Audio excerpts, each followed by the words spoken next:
it's an interesting thing going on, particularly with AEW shows. But when you borrow, from somebody, usually there's like a works cited page. When you go into an album, you open the booklet, you see who the writers is, you find the guy who wrote the song, then you find out who he sampled, and you get that. I'm trying to figure out why AEW doesn't have this, because it seems that pretty much everything on this show was a sample of something else. It just seems like they're doing their version of a thing. And you're supposed to know this, by the way. But if you don't know, well, then you're not a real wrestling fan. Very odd decision. We'll talk about AEW Grand Slam. That's what we're going to talk about. From September the 20th, 2023. A show that was actually more energetic than I expected it to. The building was more full than I expected it to be. So that part was taken care of. I mean, there was still some, rows of empty seats, but it wasn't as bad as I thought it would be. Some ticket sites, Post Wrestling, which is following this, apparently says that it's about 9,500 in the building but that's how much they distributed, which is less than half the building. Apparently last year they did 12,600. But that was just distributed. We don't know how many people actually went into the building because nobody cares, if we've been honest. So there's not much to talk about in terms of news and notes. Yes, there was a lot of media in terms of AEW, a lot of people who are, out talking, but they ain't saying much. Tony Khan didn't say much of anything about Jay Cargill leaving. Jericho thinks that AEW is a stronger company now than it was a month ago. I don't know what his, parameters were for that. So I can't say. I can say that it doesn't look like it. But then again, it wasn't looking that great a month ago either. So there was various interviews here and there, but nothing major that jumped out that said, hey, this is worth talking about. So they kind of just let the big show be big at this point. So another thing I want to talk about before I get into some of these matches is that there needs to be they need to work on their finishes in AEW. Only one match on this card had a really believable good finish. All the other matches, it was kind of, I don't know. Let's get right into it, by the way. Claudio Castagnoli versus Eddie Kingston, title for title, New Japan Pro Wrestling Strong Openweight Championship, held by Eddie Kingston versus the Ring of Honor World title held by Claudio Castagnoli. This match is built on respect because Eddie Kingston felt like Claudio does not respect him. At least that's what we were told, because it was drama getting this out of them. This feud lasted for 6 months. And really, only until this match, I started figuring out what the hell the problem was. But thanks to Ian Riccaboni, this thing makes a lot of sense. Because Ian Riccaboni, before the match even started, really told the story of what this match was. As he said that Eddie Kingston is going into every match 2-on-1 because his biggest rival is the man in the mirror. He's always been so hard on himself. He's always so difficult on himself. And he's going to go into this match into a handicap match. He's going to be struggling against himself and Claudio. And I said, God damn it, he put this over. That's a really good way of looking at it. Very colorful. This is why I like Ian Riccaboni. I don't like Excalibur. I really don't like Kevin Kelly. He sucks. Ian Riccaboni, good. The man's good at his job. So he really put this over as an important match. Then we just watched Eddie Kingston flail around and roll around for seemingly 15 to 20 minutes. Look, Eddie Kingston, not everybody is built to have these epic matches. Eddie Kingston is a brawler. I know that he looks at Japanese pro wrestling and says, I can do that. I like to shot people. I like to do that. That's not who he is. That's not what he is. It's not, I don't want to say it's not realistic. It's not believable. But when you got the matches over and Claudio hasn't even broken a sweat and Eddie Kingston like he's been blown up for 10 minutes, it's kind of weird that the guy who's not even sweating is the guy who lost. You know, it's a very weird decision, okay? Eddie Kingston winning was a no-brainer. It was absolutely the right thing to do for this audience and to end this feud. The problem that we got here is that the finish was flat as hell, and the Ring of Honor World title was ice cold when they did this. Now, what I mean by a flat finish is, if you watch this match, it's basically just Eddie Kingston getting beat up. He occasionally pops out with a suplex, or he pops out with a back chop or whatever, but mostly it's Eddie Kingston on the floor getting pummeled by Claudio. Interestingly enough, this was humorous. I will mention this. Tony Khan said that Claudio and Eddie Kingston are like Jerry Lawler and Nick Bockwinkel. Yes, he said this. He said that Claudio reminds him of Nick Bockwinkel, and Eddie Kingston reminds him of Jerry the King Lawler. And in New York, Eddie Kingston is like Jerry the King Lawler. I'll say, this man must not have watched a Nick Bockwinkel match, or he's just saying that. And clearly, he must not have seen a match featuring Jerry the King Lawler. You know, like, no. Okay, no. I appreciate the effort of trying to put over Claudio. I'm just not sure if Nick Bockwinkel is the guy I would have said. You know, if you've ever watched Nick Bockwinkel, you know that he was technically proficient, highly intelligent wrestler, which is what Tony Khan said about him. But he also had charisma. He could also talk. You know, he had a swagger about him. Claudio is a machine. He's basically a robot. All right. I'm not dissing him, you know, because we like Claudio over here.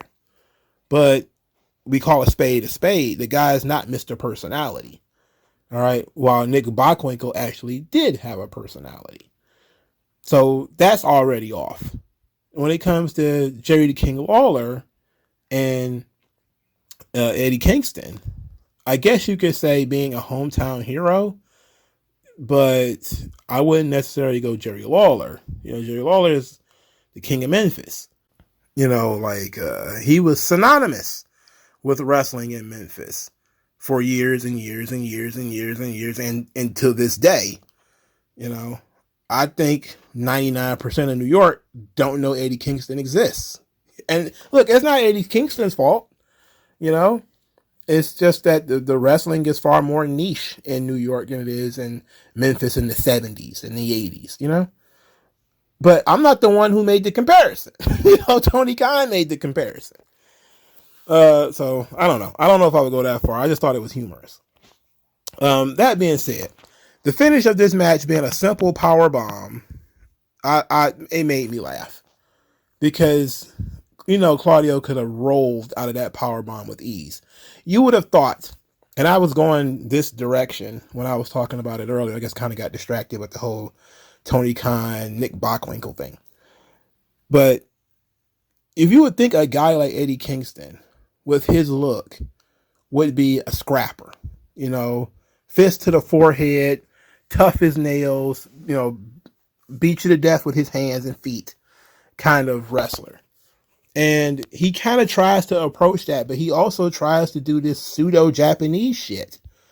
And it's like, make up your mind. Which one are you? Are you like, cause you can't do both. All right. It's believable if Eddie Kingston is in a fight and you can't beat a guy who looks like, you know, a wino in a fight. All right. Sure.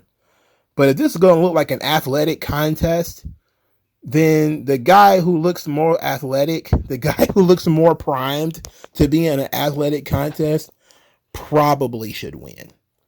So I was like, the finish was flat. I didn't believe it. Hated it, actually. I said, get the fuck out of here, to be quite honest.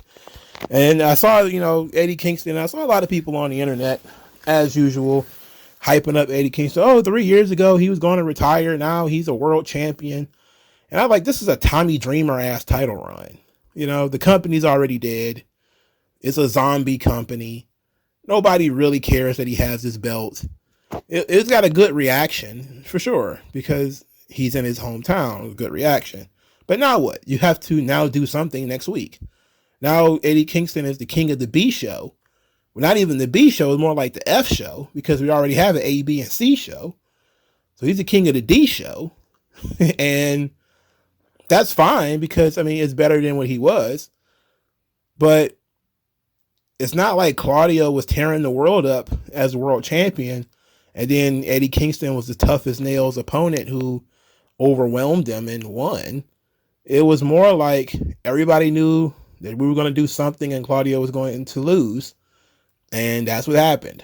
Oh, Eddie Kingston finally hit him with a big move, a powerbomb, which was the biggest move he did all night. Outside of maybe one suplex.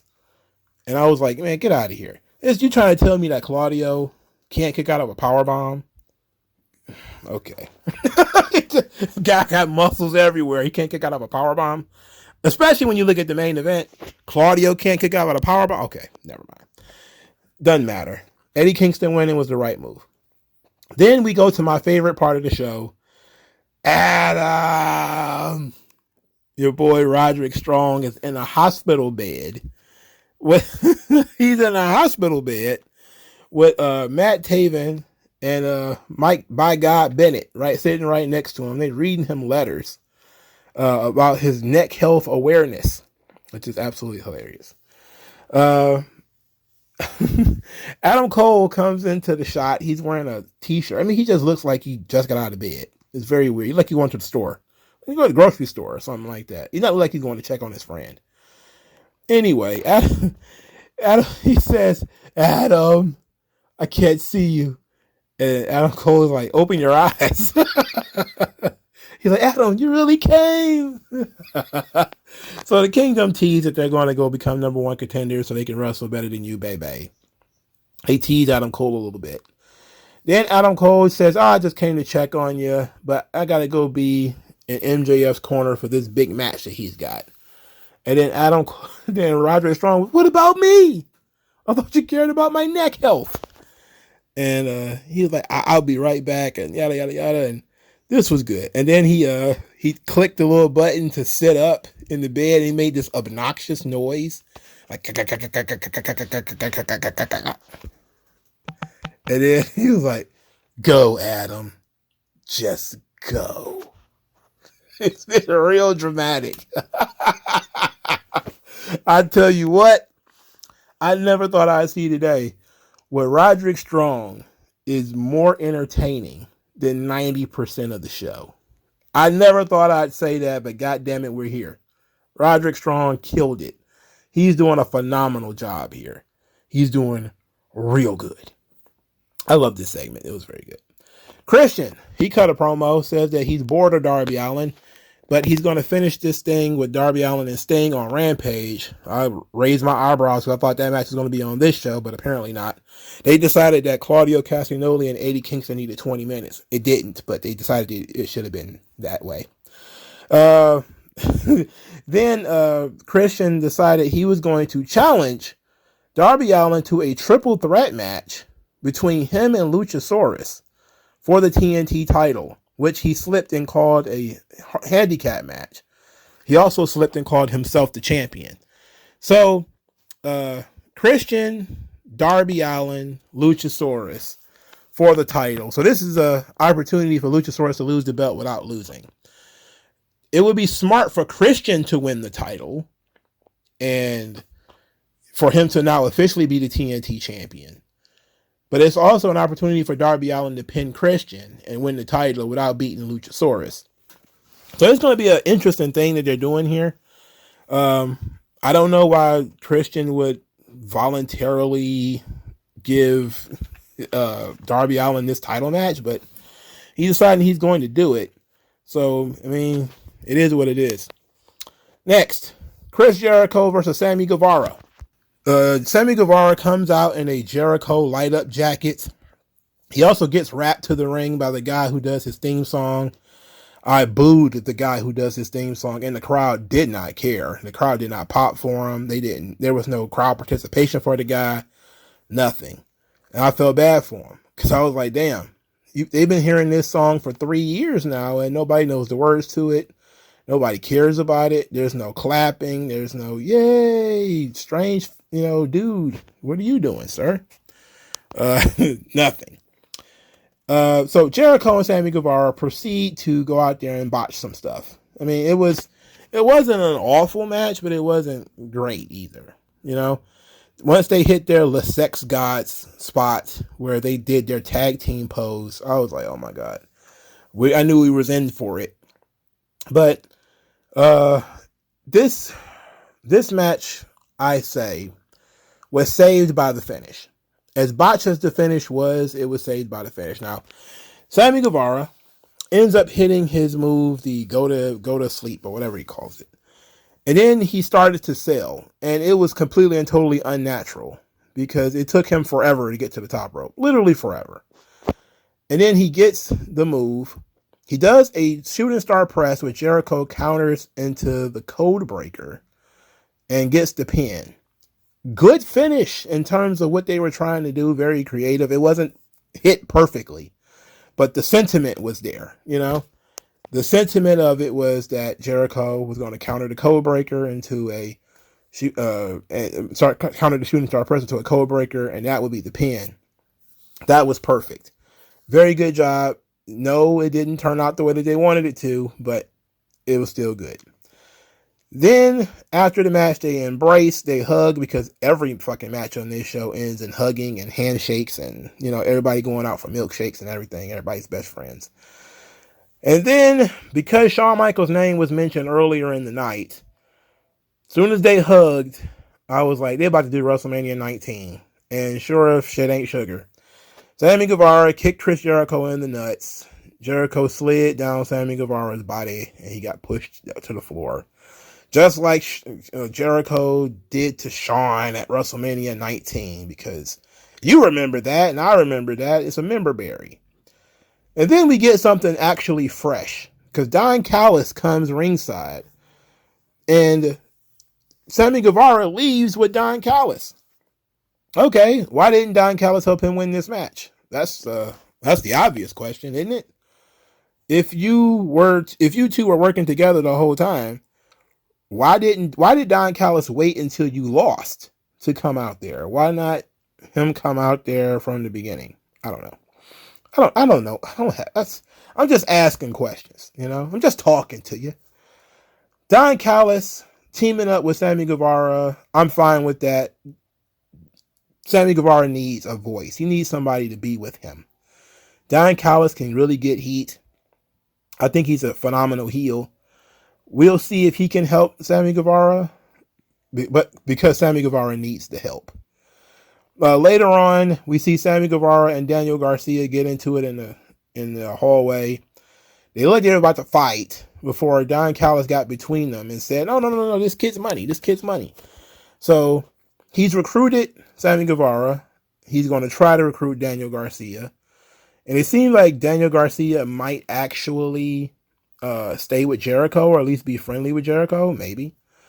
But the storyline going into this match is that Jericho said that Sammy Guevara was not ready to beat him yet, and then went out there and proved it. That's pretty much what it was. You're not ready to beat me yet, kid. And then went out there and proved it. Sammy Guevara was not ready to beat him. I'm not against Jericho winning the match. I just think it's silly that we're going to have Sammy Guevara turn heel and be with Don Callis, but not win the match. Why not start his heel turn with something hot, like him being with Don Callis? Is there a reason why we couldn't have done that? I can't think of one good reason why we couldn't have done that. But maybe I'm the wrong person asking the wrong question. All right. Jon Moxley versus Fenix. This match was, oh boy. Oh, brother. Let's see. Fenix jumped all over the place. He even botched some stuff, by the way. Of course he did. He's Fenix. And Fenix has been botching shit for 3 or 4 years now, okay? If you've seen a Fenix match, you've seen him botch and tear up shit, okay? his little, I don't know what it was. It was kind of some kind of dive or drop kick or whatever from the top rope. It's similar to RVD's thing. It looked like it was a nightmare. All right. Secondly, I think it was like a moonsault or something where he seemed to ding Moxley right in the head on the fall. And then the finish where the referee. Now look, I know some people are watching over and over and over again the spike, the driver, the greetings to Asbury Park or whatever they're calling it. The greetings to Mexico City, the greetings to Guadalajara, where John Moxley was dropped on his head. A lot of people are looking at that and saying, this is clearly where he got hurt. I think a lot of people were correct in that he might have gotten hurt earlier in the match. And it didn't look good, if we're being honest. The first driver did not look good. It looked bad, honestly. And the reason why it looks so terrible is because John is so much bigger than Fenix. And it's the exact same problem Owen Hart had with Steve Austin. You have a guy who is significantly smaller doing a power driver or something to that effect to somebody who's so much bigger than he is. Now, Fenix, to his credit, did have his hand on John's neck, trying to, keep his neck stable, but at the same time, he's a smaller man, and maybe John's head hit the mat. Maybe. I'm not going to certainly say it wasn't on purpose, but Fenix is a botch machine. I mean, you put your career in his hands, I don't see why you would do that. This is Fenix, who spent most of his AEW career injured. Why would you then let him drop you on your head? I mean, that's silly to me, but Moxley did it. But that wasn't even the crazy part. The crazy part is they did the 1-2, and then the referee just stops the count. Just stops the count. Because that's not the finish. So the referee just stops the count. The crowd boos, shits on everything. Fenix just does the move again, and then they do the pinfall, and that's it. Nobody cares that Fenix won because they botched it the first time. And it looked like it might have been an audible call, like maybe Fenix wasn't supposed to win. But since John couldn't kick out, they decided they were going to just do it again and let Fenix get the pin. John was out of it for a little bit. They were doctors and trainers or whatever talking to him, smelling salts probably. Some people think he had a concussion. I saw some tweets about him tearing his shoulder. But he got up and walked out.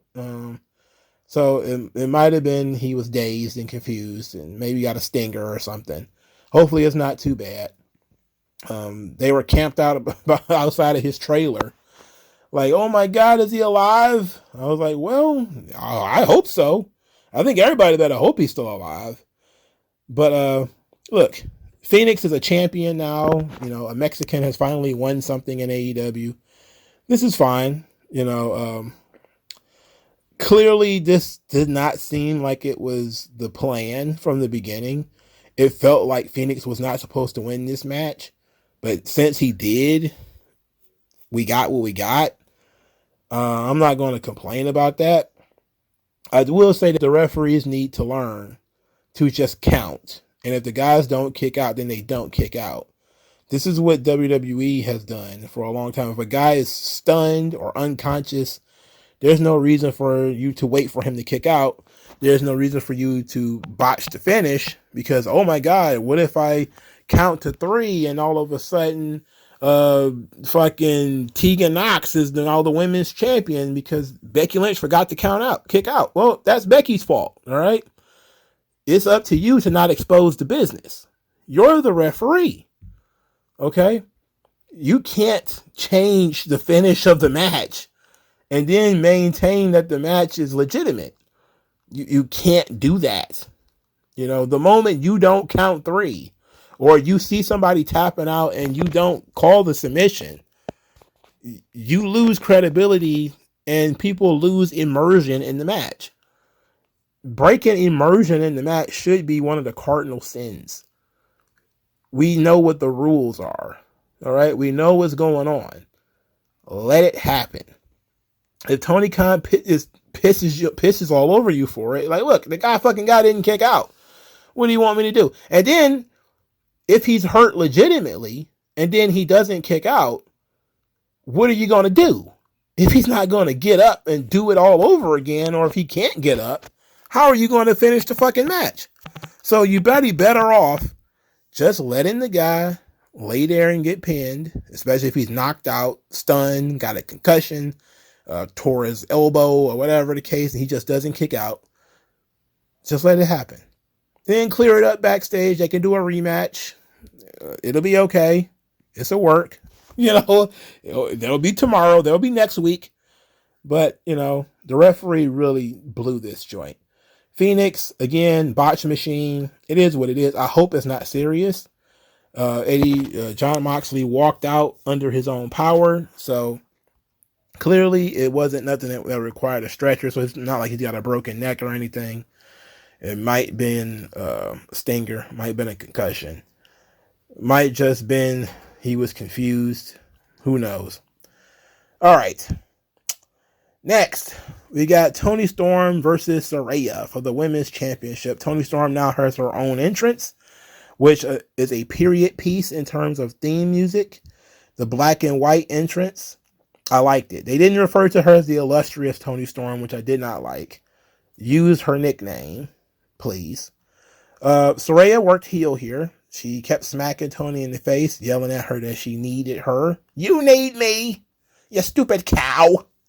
This match was a ton of gaga because Saraya can't work. So this match was a ton of gaga.